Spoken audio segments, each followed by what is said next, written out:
और क्या हाल दोस्तों, चलो स्टार्ट करते हैं exam related news analysis of the Indian express, जो हम रोज करते हैं, जिसके हम लोग सिर्फ और सिर्फ वो आर्टिकल्स देखते हैं जो मोस्ट इंपॉर्टेंट होते हैं आपके एग्जाम पॉइंट ऑफ व्यू से, जो आपके कॉम्पिटिटिव एग्जाम्स को कवर करते हैं। तो चलो स्टार्ट करते हैं एक एक करके।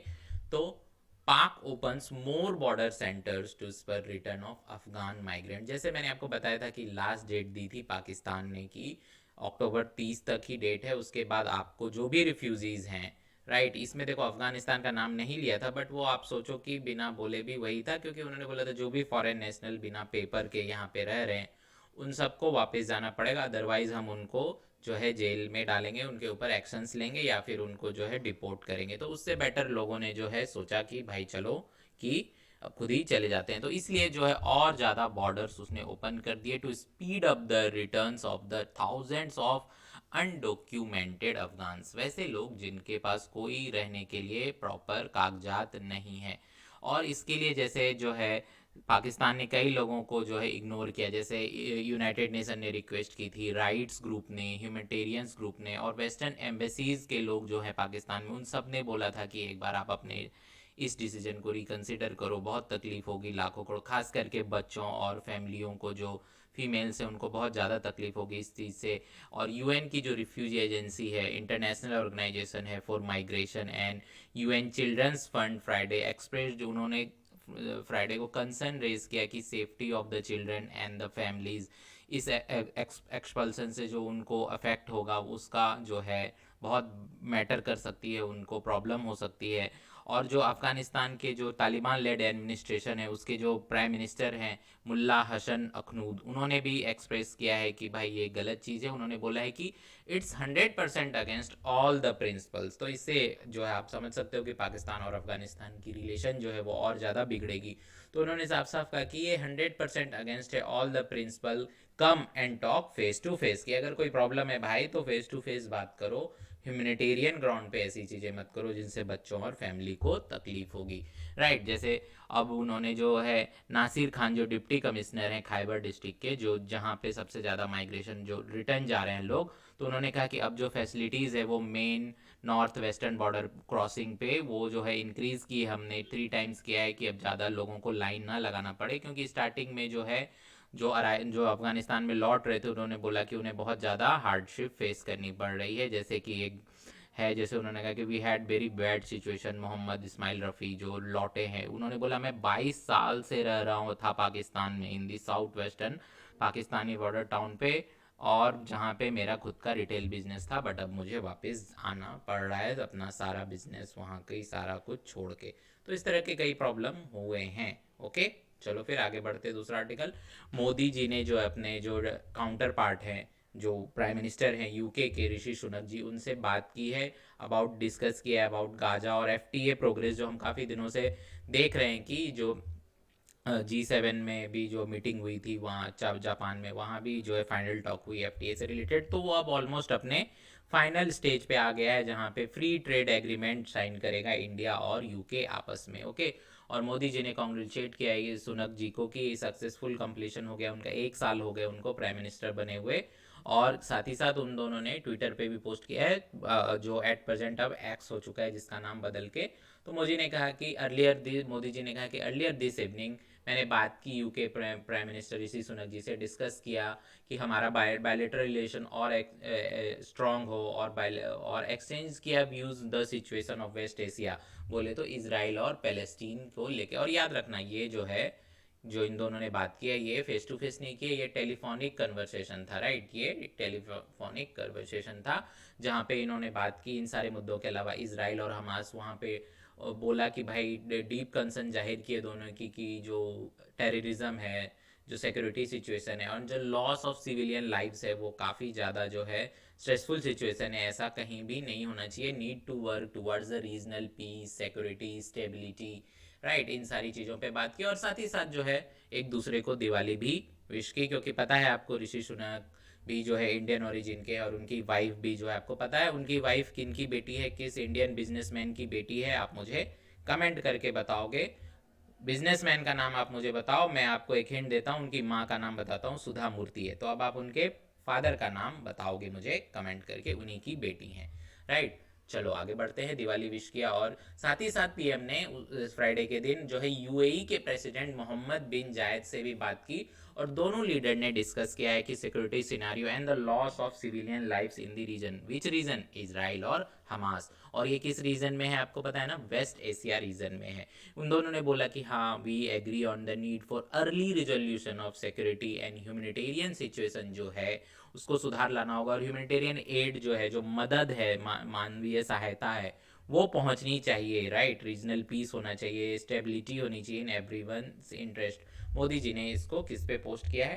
एक्स बोले तो प्रीवियसली ट्विटर। ओके, चलो नाउ आगे बढ़ते हैं कि नाउ दिल्ली के बाद जो है अब मुंबई को एयर क्वालिटी इंडेक्स भी जो है पिछले 2 सालों से देखा जा रहा है कि काफ़ी ज़्यादा जो है ख़राब है। इवन समटाइम्स सम डेज वो दिल्ली से भी पुअर हो चुका था, पिछले साल भी हुआ है ऐसा। तो अब बात हो रही है कि क्या किया जाए, कि क्या गवर्नमेंट को क्या करना चाहिए, सिविक बॉडी को क्या करना चाहिए, और सिटीजन जनता आप और हम क्या कर सकते हैं। जैसे ये इमेज देखो आप, पहले जुहू चौपाटी बोले तो जहाँ पे ऑलमोस्ट नियर बाई जो है बहुत सेलिब्रिटीज़ के घर हैं, राइट।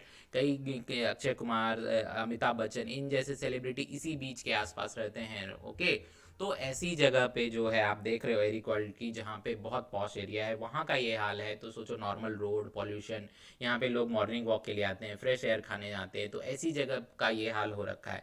तो आप सोचो बाकी जगह की AQI किस हाल में होगी। तो क्या कर सकते हैं, जैसे आप देखोगे कि जो मुंबई में जो है जो AQI स्टेशंस हैं वो काफ़ी ज़्यादा कम है, राइट। तो इससे जो है कंसर्न जो पता नहीं चल पा रहा है, कि आइडेंटिफाई नहीं हो पा रहा है सोर्सेस, कि कहाँ। जैसे दिल्ली का सबको पता है कि जो इस टाइम पे पंजाब हरियाणा में पराली बोले तो जो रेसिड्यू होते हैं एग्रीकल्चर के, वो जलाए जाते हैं, तो उस वजह से काफ़ी बढ़ जाती है। बट मुंबई का जो सोर्स है उनको उतने बड़े लेवल पे आइडेंटिफाई नहीं किया जा रहा है कि क्या है source of the problem and trends at the micro level पे क्या है, राइट। और दिल्ली की ही जैसा बोल रहा है कि इंडिपेंडेंट कमीशन यहाँ पे भी बनना चाहिए एयर क्वालिटी मैनेजमेंट का, लाइक इन दिल्ली NCR।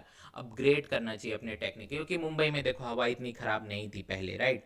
तो यहाँ उतने ज़्यादा जो है सेटअप और कंसर्न लोगों ने, गवर्नमेंट ने भी नहीं लिए थे। जैसे NCAP होता है, राइट, जैसे नेशनल क्लीन एयर प्रोग्राम है, राइट, NCAP, राइट। वहाँ पे जो है उन्होंने बोला है कि जो रिकमेंडेड है उससे भी कम है मुंबई में AQI मॉनिटरिंग स्टेशन, राइट। तो फर्स्ट हमें इंक्रीज करना होगा AQI monitoring station in the city.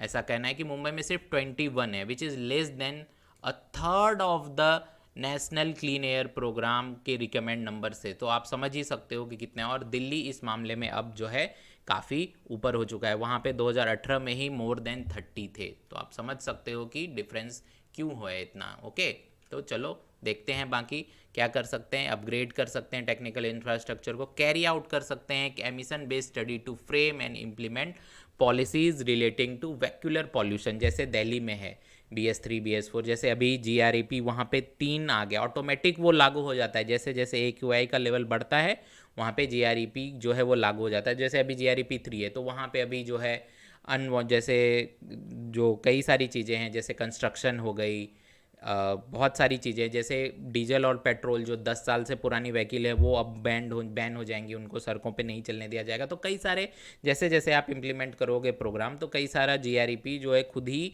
उसमें जो चीज़ें हैं वो बैन होने लगती हैं। तो इंश्योर करना है continuous monitoring of policies and their effective implementation. Citizens क्या कर सकते हैं, आप और हमारे जैसी जनता, अगर आप मुंबई या महाराष्ट्र में रहते हो तो क्या कर सकते हो, बाईसाइकिल यूज़ कर सकते हो। छोटे मोटे जैसे दूध लाना है, कुछ राशन का सामान नीचे से लाना है, चीनी लानी है, चाय पत्ती लानी है, चाय पीने जाना है, दोस्तों के साथ राउंड मारने जाना है, तो उसकी जगह एक्टिवा बाइक की जगह आप साइकिल यूज़ कर सकते हो। इससे आपकी हेल्थ भी सुधरेगी और आप इन्वायरमेंट में भी हेल्प कर पाओगे। परहैप्स आप वॉक कर सकते हो। जैसे कई लोग जो है जैसे सुबह सुबह मंदिर जाने के लिए भी जो है आजकल 2 व्हीलर यूज़ करते हैं, तो आप मंदिर तक पैदल जा सकते हो अपने मोहल्ले के, सोसाइटी के। ओके, कई सारी चीज़ें हैं जो इम्प्लीमेंट करके जो है आप जो है कुछ डिग्री से आप कम कर सकते हो इमिशन, राइट। जैसे मैं भी जो है वॉक करना प्रेफर करता हूँ। जैसे कई चीज़ें हो गई, वॉक करना है, मंदिर जाना है, ऐसी कई जगहों पे जाना है जहाँ हम इजीली जा सकते हैं बाय वॉकिंग, तो मैं भी प्रेफर करता हूँ वॉक ही जाना। आप देखो, आप पैदल अगर जाओगे तो आप कई जगह पे, जैसे लोग मॉर्निंग वॉक करने जाते हैं, मैंने देखा है कई लोग ग्राउंड तक मॉर्निंग वॉक करने भी 2 व्हीलर से जाते हैं। बैडमिंटन खेलने जाते हैं सुबह सुबह क्लब में जाते हैं वो भी बाइक से जाते हैं, तो भाई वहाँ पे आप साइकिल यूज़ कर लो, आपका जो है वो प्री भी हो जाएगा, वर्कआउट भी हो जाएगा, और आप हेल्प भी कर पाओगे हमारे इन्वायरमेंट को। ओके, तो कई सारी चीज़ें हैं, स्टेप हैं जो गवर्नमेंट के साथ साथ आपको और मुझे बोले तो जनता को भी लेना चाहिए। ओके, चलो फिर आगे बढ़ते हैं।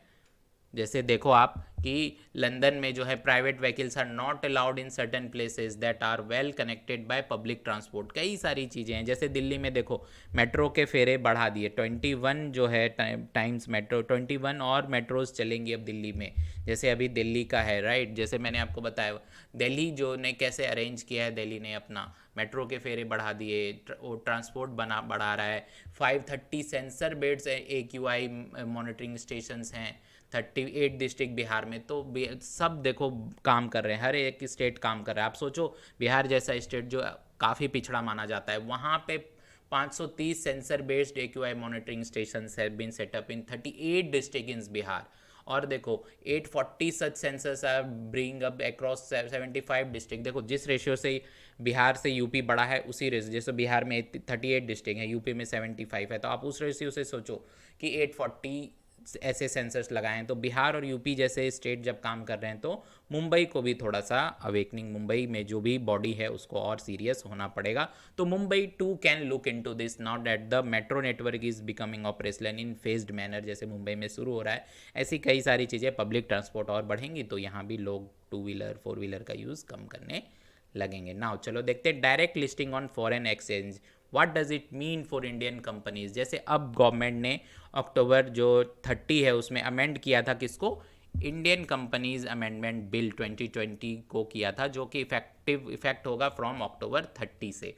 ओके, तो इसमें क्या हुआ है कि गवर्नमेंट ने परमिट किया है सर्टेन फील्ड की इंडियन कंपनीज को जो डायरेक्ट लिस्ट हो सकती हैं on selected foreign stock exchange. वहाँ से क्या होगा, वो जो है एक्सेस कर पाएंगी ग्लोबल कैपिटल एंड जो अपना बूस्ट कर पाएंगी कैपिटल आउटफ्लोज। तो ये काफ़ी अच्छा जो है स्टेप है towards the Indian business. Okay, तो जुलाई में हमारी फिनमिन जो है निर्मला सीतारमन जी, उन्होंने अनाउंस किया था कि गवर्नमेंट ने डिसाइड किया है कि वो इनेबल करेंगी listed and unlisted domestic companies को to directly list their equity shares. वो अपने लिस्ट कर सकती हैं कहाँ पे, international financial service centre IFSC, और इंक्लूडिंग GIFT IFSC जो कहाँ है, अहमदाबाद में है। तो ये सारी चीज़ें जो है ये क्या करेगा कि जो है बूस्ट लेके आएगा कंपनीज में, आउटफ्लोज में कैपिटल के।